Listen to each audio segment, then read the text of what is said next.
शंकराचार्य के हिसाब से ये जो दुनिया हमारी है, ये भी एक तरह का सिमुलेशन है। अंतर सिर्फ इतना है कि हम कैरेक्टर हैं और उस वीडियो गेम का रिमोट किसी और के हाथ में है। कोई हमारे साथ खेल रहा है और हमें लगता है कि मैं सीए बन गया, वहां से बटन कैसे चलाया, अब सीए बन गए और आप उछल रहे हैं, ये कर रहे हैं, वो कर रहे हैं। अचानक उससे गलती हुई, यहां मामला खत्म। जैसे वीडियो गेम में आपसे गलती हुई, अंदर वाला खत्म हो जाता है। इतनी फानी किस्म की जिंदगी, इतनी बुलबुले जैसी जिंदगी, उस जिंदगी में इन छोटी छोटी बातों में इतना लीन होकर डूबे रहना, मेरे ख्याल से इससे खराब जिंदगी कोई नहीं हो सकती। और इसलिए जो करना है वो ये है कि जिंदगी में होते हुए अपनी जिंदगी को बेहतर कैसे बनाना है। फाइनेंशियल चीजों से कंप्रोमाइज न करते हुए अपनी बाकी जिंदगी को बेहतर कैसे बनाना है। और जिंदगी बेहतर है यानी इसके 4-5 पैरामीटर्स हैं। सबसे गहरा पैरामीटर ये है कि आपके पास जीने का कोई पर्पस है या नहीं, और है तो कितना बड़ा पर्पस है। कुछ लोगों के पास होता है, मुझे सबको हरा देना है, फर्स्ट आना है, 1 करोड़ कमाना है, ठीक है, पर्पस है, पर ये पर्पस बहुत दूर तक हेल्प नहीं करेगा। इससे बेहतर पर्पस होता है एक समय के बाद कि आप अपनी क्रिएटिव इनसाइट को आगे बढ़ाएं। मैं ऐसे कई सीएस को जानता हूं जो सीए हैं, पर उनको लगा कि मेरी जिंदगी इतनी सीमित नहीं है, मुझे कुछ और करना चाहिए। तो उनमें से एक शेखर कपूर बन गया। उसने मिस्टर इंडिया फिल्म बनाई, बैंडिट क्वीन बनाई, कितना कमाल किया। एलिजाबेथ फिल्म बॉलीवुड में बनाई। वो चार्टर्ड अकाउंटेंट है, पर उसको एक दिन समझ में आ गया कि मेरा सीए वाले काम से ना जिंदगी कमाल की नहीं हो पाएगी। ठीक है, मैं कुछ कुछ कर लूंगा, लेकिन वैसी नहीं हो पाएगी जैसे मैं चाहता हूं। और बहुत सारे सीए हैं। एक सीए को लगा कि मुझे देश को भी सुधारना चाहिए, वो सुरेश प्रभु बन गया, रेल मंत्री बन गया। एक और सीए को लगा कि मुझे एक नई पॉलिटिकल पार्टी में ईमानदारी का संदेश लेके जाना चाहिए, वो राघव चड्ढा बन गया। इतने सारे सीएस हैं। कोई पॉलिटिक्स में आ गया, कोई उद्यम में चला गया। एक सीए बाहर से पढ़ के आया, उसको लगा मुझे तो मीडिया की दुनिया को रेगुलेट करना है, अच्छा बनाना है। उसने एक मैगजीन शुरू की, इंडिया टुडे, और धीरे धीरे वो आज तक का मालिक बन गया। अरुण पुरी, वो भी सीए है। क्यों सीए होके ये मान लेना है कि मेरी जिंदगी इतनी ही है। एक यंग सीए सिद्धांत चतुर्वेदी फिल्मों में इतना सुंदर एक्टर बन के आ गया है। अभी वो गली बॉयज में आया, शानदार एक्टिंग करता है।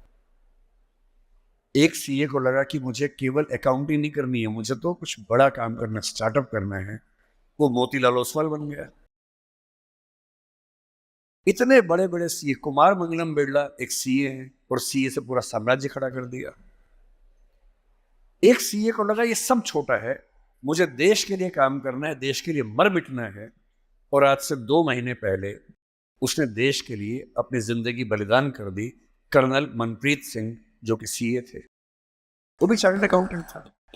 मेरी पहली आपसे गुजारिश ये है कि सीए बनने के बाद अपनी क्रिएटिव इंस्टिंक्ट को मरने मत दीजिए। कुछ क्रिएटिव, कुछ भी हो, वो क्रिएटिव हो सकता है कि आपको पेंटिंग करना पसंद हो, आपको पोएट्री पसंद हो, आपको फिल्म बनाना पसंद हो, फिल्म देखना पसंद हो, कुछ ऐसा।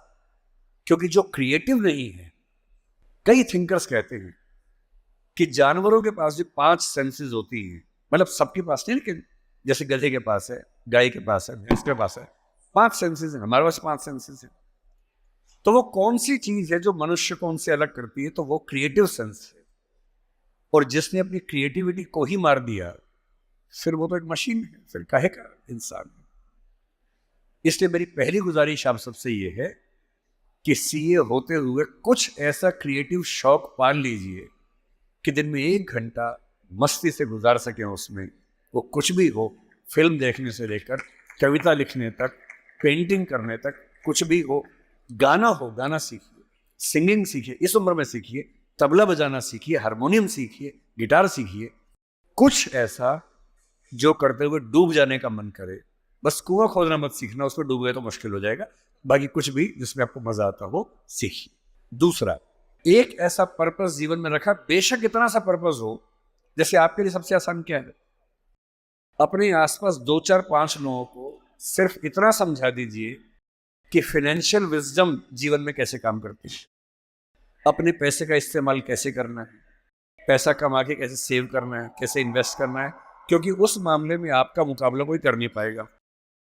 या अपने घर के आसपास 3 4 गरीब बच्चों की पढ़ाई का खर्चा उठा लीजिए, उनसे हफ्ते में बार मिलते रहिए, और आप पाएंगे आपके चेहरे पर पहले से ज़्यादा चमक आनी शुरू हो गई है, और आपको कंपटीशन, परेशानी, वो जो नफरत का माहौल दिन भर होता है, इसको हरा दूं, उसको हरा दूं, इस सब से मुक्ति मिलने लगी है, और आप अंदर से एक बेहतर इंसान बनने के प्रोसेस में आ रहे हैं। तीसरी बात, आप कितने भी सफल हो, यदि आपके जीवन में कुछ खास रिश्ते ऐसे नहीं हैं, जिन रिश्तों के साथ, चाहे वो प्रेम का हो, विवाह का हो, भाई का हो, बहन का हो, दोस्त का हो, जिनके साथ आप अपने मन की हर बात खुल के कर लेते हैं, तो आपका फाइनेंशियल अकाउंट चाहे कुछ भी हो, दरअसल आप एक दिवालिया इंसान हैं, बैंकरप्ट इंसान है। आपके अकाउंट में कितने जीरो हैं वो काम नहीं आएगा, आपकी जिंदगी का जीरो बहुत बड़ा है। इंसान को इंसान बने रहने के लिए कम से कम 2 3 ऐसे रिश्ते चाहिए होते हैं जहां वो पूरी तरह से सहज होकर रह सके, जहां उसको पर्दा न लगाना पड़े। हम सब दिन भर पर्दे लगाते रहते हैं, खुद को ढकने में लगे रहते हैं। जब भी किसी से बात करते हैं, खुद को छिपाते ज्यादा हैं, सामने कम लाते हैं, क्योंकि समाज का उसूल ऐसा होता है। कोई तो ऐसी जगह हो, कोई तो ऐसा इंसान हो जहां आपको पर्दे की जरूरत ना हो, आप खुल के अपने मन की बात, हर बात कह सके। इसलिए मैं अपने जो काउंटर पार्ट्स हैं, चाहे वो सिविल सर्वेंट्स हो, चाहे आप सीए हैं, मैं अक्सर कहता हूं कि जिंदगी की बैलेंस शीट में पैसे के साथ साथ creativity, emotional satisfaction, personal space. Personal space का मतलब ये होता है कि आपका जीवन बहुत सारे लोगों का है, आपके परिवार का है, आपकी कंपनी का है, आपके क्लाइंट का है, सबका है। और अक्सर आप देखेंगे कि आपका जीवन सिर्फ आपका नहीं है, बाकी सबका है। दिन भर ऑफिस में रहे, 24 घंटे मिलते हैं, 8 सोने में गुजर गए, 1 2 घंटे तैयार व्यार होने में चले गए 10। आपकी जॉब कम से कम 8 10 घंटे कम से कम लेती होगी, सीए की जॉब तो बड़ी मुश्किल है, 20 घंटे हो गए। घर पहुंचे, परिवार ने कहा कि हमारा टाइम, पति या पत्नी ने कहा मेरा टाइम, बच्चों ने कहा मेरा टाइम, उनको दिया, सब हो गया, अपने लिए कुछ नहीं बचा। और इसी जद्दोजहद पर एक शायर ने, कृष्ण बिहारी नूर ने, कितनी सुंदर बात लिखी, वो सुन के हिल जाएंगे आप। लगता है कि हम सबकी जिंदगी का स्कैन, एक्सरे निकाल दिया हो। उसने कहा, इतने हिस्सों में बट गया हूं मैं, कंपनी, क्लाइंट, परिवार, बच्चे, स्कूल, ये सारा ठिकाना, इतने हिस्सों में बट गया हूं मैं, मेरे हिस्से में कुछ बचा ही नहीं। जिंदगी से बड़ी सजा ही नहीं, और जुर्म है क्या पता ही नहीं। तो जब जिंदगी के अपने हिस्से आप बांट रहे हो सबके लिए, हो सके, मैं तो करता हूं रोज, हो सके तो रोज कम से कम आधा या 1 घंटा सिर्फ अपने लिए रखना है, जिसको मी टाइम कहते हैं आजकल के लोग। वो मी टाइम कैसे आ सकता है? उसका एक आसान तरीका ये है कि जब आप घर से ऑफिस या ऑफिस से घर जाएं, अगर खुद ड्राइव करते हैं, वो मी टाइम हो सकता है। उसमें फोन को ऑफ कर दीजिए, अपने आप से बात करते हुए चलिए, अपने आप से सवाल, अपने आप से जवाब, अपने आप से ठहाका मार रहे हैं, कुछ सोच रहे हैं, उधेड़ बुन में हैं।